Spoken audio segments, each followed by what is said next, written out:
bari in gaya maka yadda ba ku banni na zauna lafiya ba. Na yi bacci da idanuna guda biyu. To haka gaba ɗayan ku idanunku guda hudu ba za ku taɓa zama. To kai Musa mai sana'a, wannan bambami da tada jijiyan wuya, duk akan menene haka? Da kun kyale ni na sai da masallaci. Masallaci kuma? Me ya zafi haka? Ban sani ba.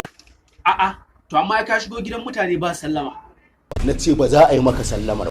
Ita dai duniya a sanna ake bin. Da kudu zan bi ta, tana tsere min ina tsere mata. Amma mai gari kana jin abin da yake a cikin garin nan, ya kamata a ce an ɗau mataki. Zan haɗe shi, zai haɗe ni. Ko gida ba zai shiga ba, nan ina jiran shi. Yawwa mai gari. Oga ta ku adi ugonniya oshoti. Shigo, me kake gani ya kamata amma Musa mai sana'a a cikin garin nan? A taka masa bureki kamar mota. Wallahi, a taka masa bureki.